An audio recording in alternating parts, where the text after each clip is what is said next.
What's up, fam bam? Welcome to another installment of Metaphysics on Your Mind. And we're just going to pick it up from where we left off in the last installment. And where we left off, we were proposing that there's a connection with light, soul, sun, soul with a U.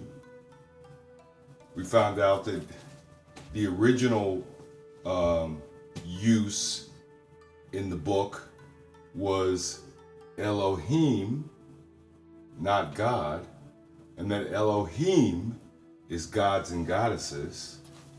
So now we've got these two creations. We have one in the image of God, male and female, one that is dust of the ground. And the proposition is that Adam is actually atom. All matter is composed of atoms, correct? As a matter of fact, these elements, let's throw up fire is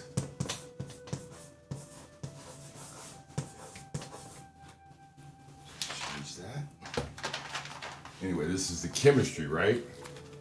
So fire, nitrogen, air, oxygen,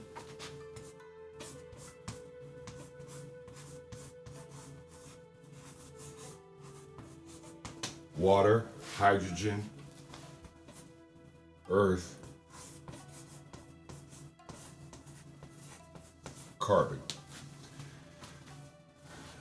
Did you know that, and I'm sure that there are people that do know this, that when we talk about the character or this particular character, that the man is, in fact, let's just read it real quick. Genesis 2:7. Genesis 2:7, and the Lord God formed man of the dust of the ground and breathed into his nostrils the breath of life, and man became a living soul. Okay. Did you know that we're all made of stardust? So when it says dust of the ground, it doesn't mean dirt. The elements were produced in the bellies of stars before Earth was even born and exploded in supernovas, and all these elements that are on Earth as we know it, are actually from the stars. Interesting. So we have a guy who seems to be a light person or a light body here first, and then we have a guy who is composed of all of this and other things, of course. As a matter of fact, I believe it's roughly about 40% of our bodies are composed of stardust, which is why we are all stars. Okay? So now I think we're kind of getting somewhere. So Adam or atom, okay, is, let's go back a little bit, because I was wondering if anybody was able to pick up. There's a couple of other interesting verses in Genesis 1:28. And okay, actually, let's just say Genesis 1:27. So God created man in his own image, in the image of God created he him, male and female created he them.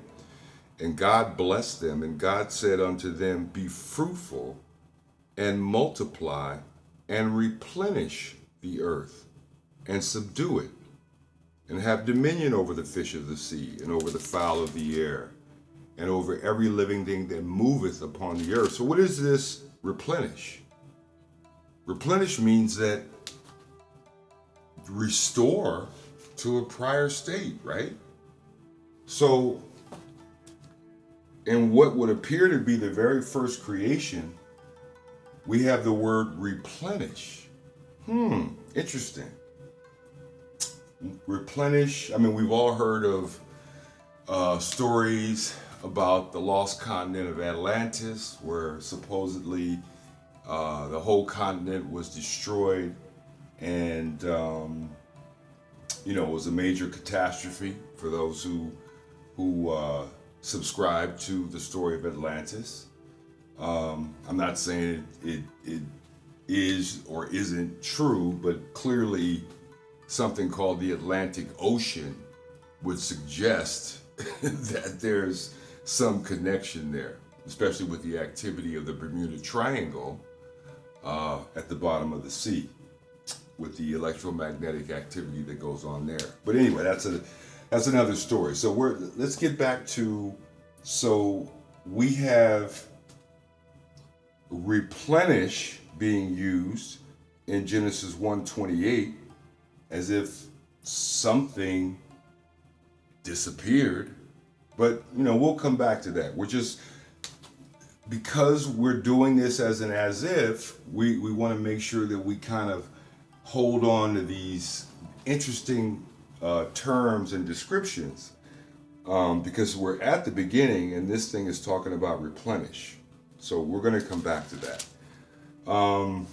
Another interesting development, again, I'm not sure if in Genesis 1, all of Genesis 1, it refers to God as God. God said this, and God created man, and God blessed them. Everything in the first chapter of Genesis is God. Then, interestingly enough, beginning in Genesis 2:4, let's read the verse. These are the generations of the heavens and of the earth when they were created in the day that the Lord God made the earth and the heavens. So in Genesis 1, God is just God. In Genesis 2:4,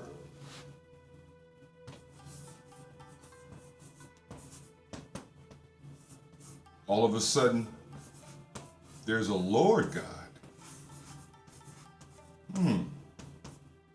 Wonder why there's that distinction, literally just one chapter after the first chapter.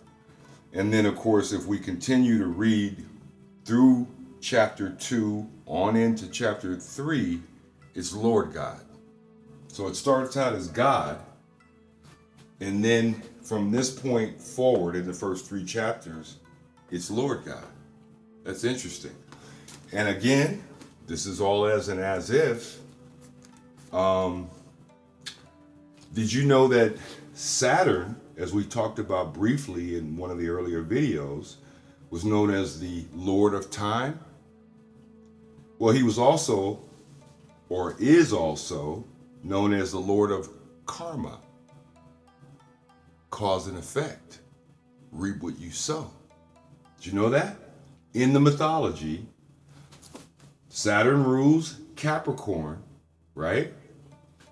And the reference to time is right in the name, because Capricorn's a goat, and there's all these debates going on right now in basketball and other sports. Who's the goat? Who's the greatest of all time? Well, Saturn rules Capricorn and time, and he's called the Lord of Time and the Lord of Karma. Very interesting. I'm just throwing that in, okay? Because we have a God, and then we have a Lord God. Being Lord of Karma would mean Saturn has some kind of a role that is quite extensive, if you want to go along with the mythology here.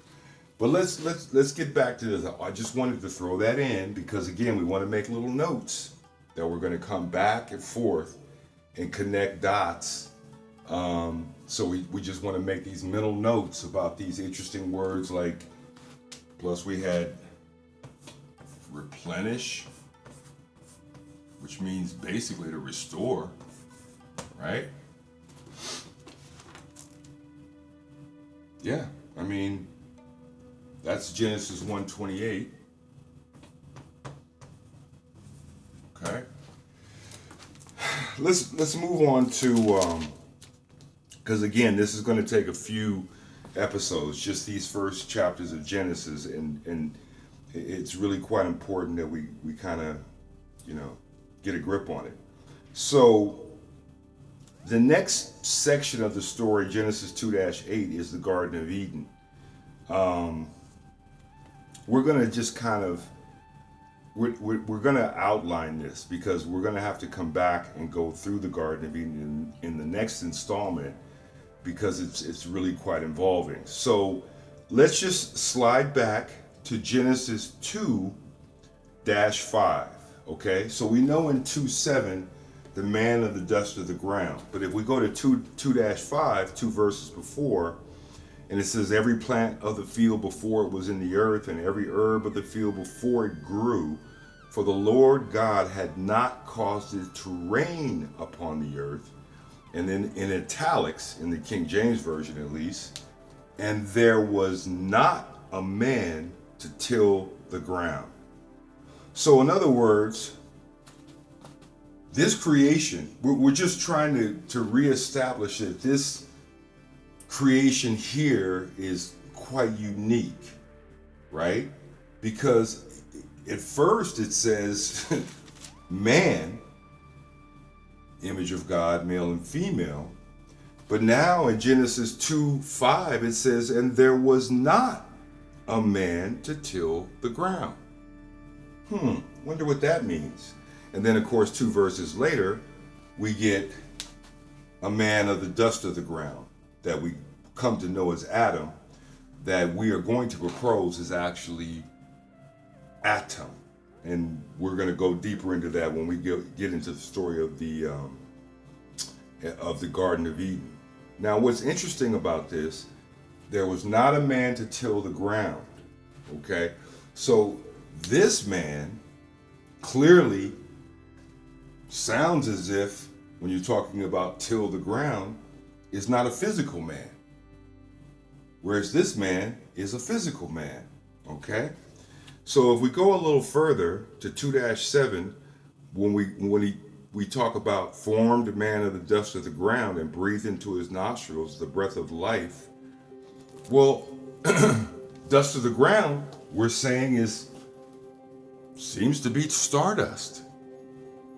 Dust of the ground, it doesn't mean that God got down on his knees and formed it out of the mud. Again, as a figure of speech, the stardust, the elements, are what man, or the physical man, is composed of. So it sounds to me like stardust man, and this is a proposition, this is all an as if, in that same verse, he becomes a living soul when God breathed into his nostrils. Well, and we're going to probably more or less wind it up here because, again, we want to dig in a lot more. How are we doing on time?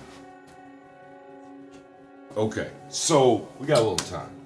So what we're going to say is, if man became a living soul, okay, our proposition is, this is the soul, a light being of some sort, photon, okay? To be a living soul, is it possible? This is a proposition that the light being that was made in the image of God and is male and female, is that light being, for lack of a better word, inserted into Adam to make him become a living soul? Is that light being, is that God energy being inserted into matter, mother, and now matter or matter becomes a living soul? I think that could possibly make sense. So there's the soul would theoretically be created first, then a physical body, and then the soul somehow is inserted into the body and becomes a living soul. Remember, we talked about being, right? Before, the consciousness, being, right? Well, if this is light, and then this is a living soul, these two are connected. This guy comes first. This guy comes next. This guy is inserted into this guy. And now we get something, I believe, called a human. Interesting. That's the proposition. But to me, it all makes sense. We've got light. We have matter. Why? Because we have atoms. Atom. And now that we have matter, if we take a soul, which would be, since it's of light, connected to that which we call God, then that is what animates, the word animation, this is what animates matter. And we get an animal or a man in this case. Okay? Interesting. Carbon, atoms. So when we go a little further, this, I think there'll be a picture that kind of forms, but you're getting the idea of what the proposition is, okay? It's, again, if we think kind of big, then we have a better shot. And when I say big, mythologically, mystically, we have a better shot than trying to articulate this in, encyclopedia format. It's not that kind of a thing, because these are concepts that actually have to be contemplated. As a matter of fact, we're going to go through some verses that where the Bible itself says that there's a veil put on all this until the reader or the student does, take some actions of contemplation. Because again, this is probably a bit different than maybe a lot of people, their understanding or what they, what was communicated to them. But I think that we have something to play with here, and as we move forward, let's see where we are. Again, this is for your consideration. But this is where we're going to jump up a little bit ahead. Well, you know what? That's going to take a bit. So the next section is the Garden of Eden. And the Lord God planted it. This is Genesis 2-8. And the Lord God planted a garden eastward in Eden, and there he put the man whom he had formed. Well, the man he formed was the dust of the ground guy, right? He was formed. This guy wasn't formed. That's why we're saying light, photon, okay? This guy was formed. So what it says is, this guy looks like he can till the earth, right? It says that there was not a man to till the ground.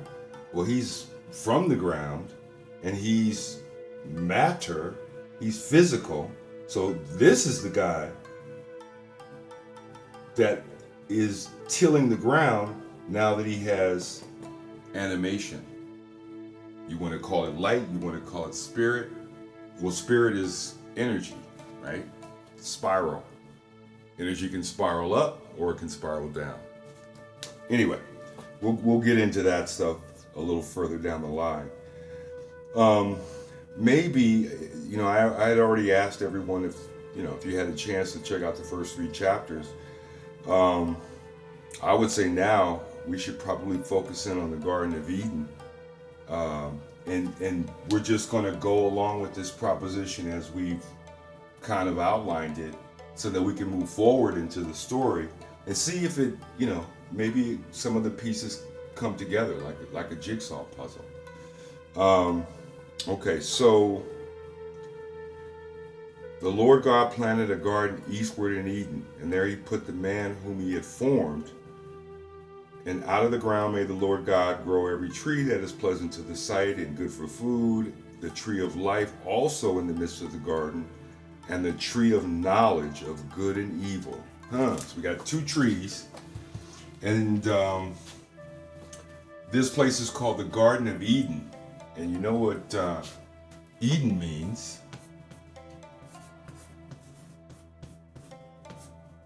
Eden means delight. So the man was placed into the Garden of Eden, or the Garden of Delight. Okay? Sounds like a happy state or a state of bliss. So the man was placed there. Okay? The man didn't go there, he was placed there. Let's go a little further. We're going to pick all this up in the next installment. And there's a section here with rivers, but I want to jump up to Genesis 2:15. So we're going to say that Adam, or Atom, was placed in the Garden of Eden, or the Garden of Delight. Because remember, everything in creation has been good so far, right? God saw that it was good. God saw that it was good. Whether you want to say God, or whether you want to say the Elohim, the gods and goddesses, whatever, but it was good, right? So let's jump to Genesis 2:15.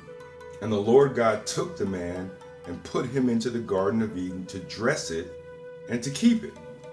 So God goes through all of this to make Adam a gardener in the Garden of Eden?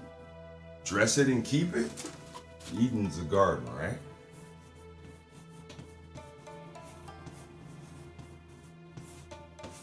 Eden's a garden. So, interesting.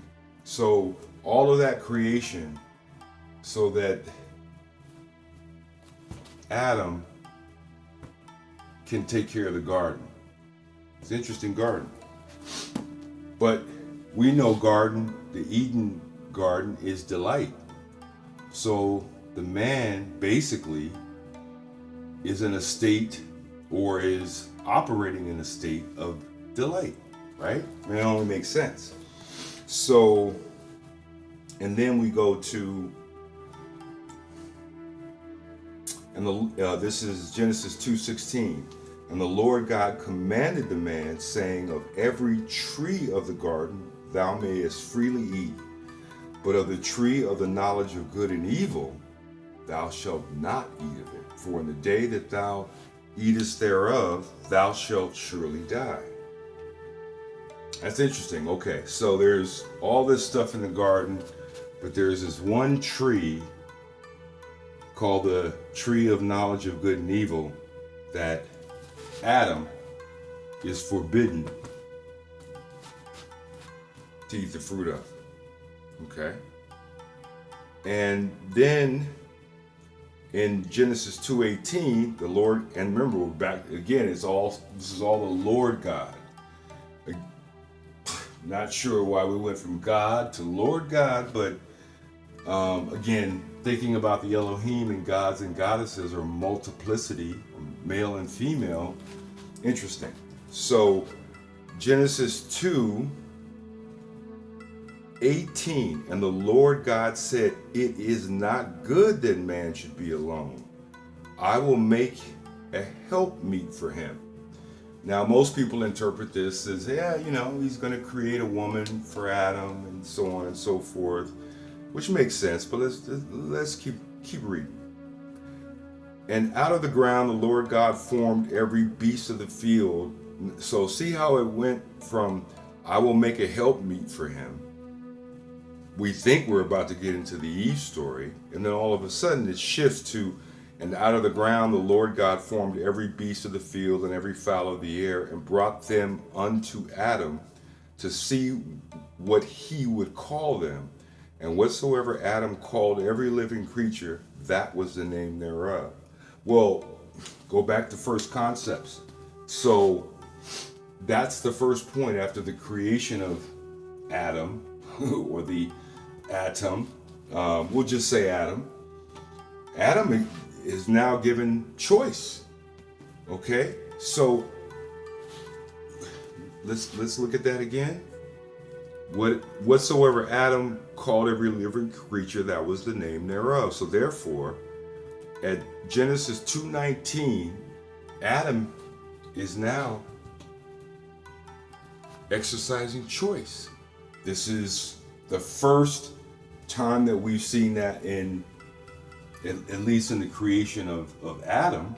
He's formed, and now he gets to name things. Again, it's a bit of an allegory, but the reality is Adam now has choice. He gets to do what he wants in that regard.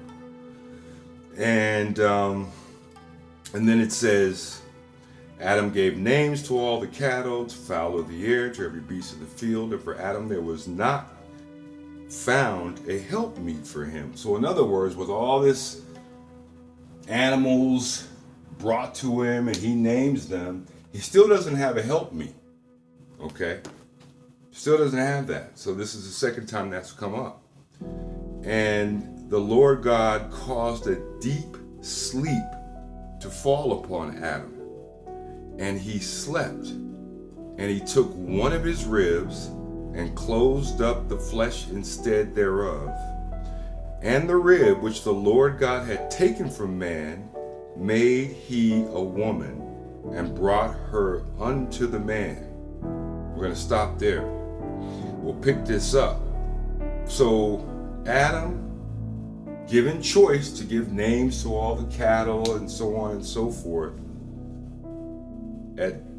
after that, the Lord God caused a deep sleep to fall upon Adam, and he slept.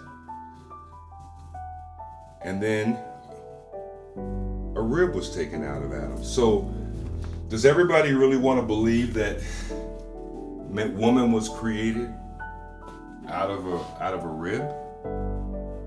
Let's lay Adam on the ground and crack open a rib and use that to create a woman? Seems a bit odd that God that can do all of this would do something like that. And the idea that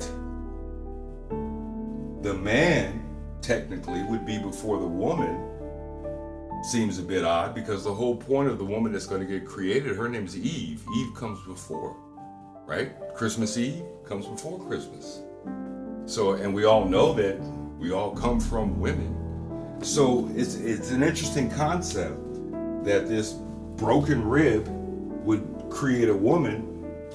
We're going to go into more about why, but I'm going to give you a proposition, and then we're going to end it.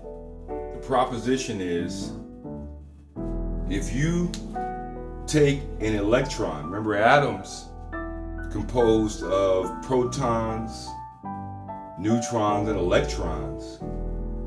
If you take an electron from an atom, what does it do? You do that? Split the atom? What does it do? It multiplies the energy, doesn't it? So, is the whole story about the rib really just splitting of atom, or the atom multiplying the energy, multiplying the species, just like a nuclear blast? Everything multiplies.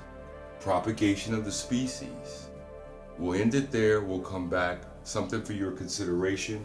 Once again, thank you.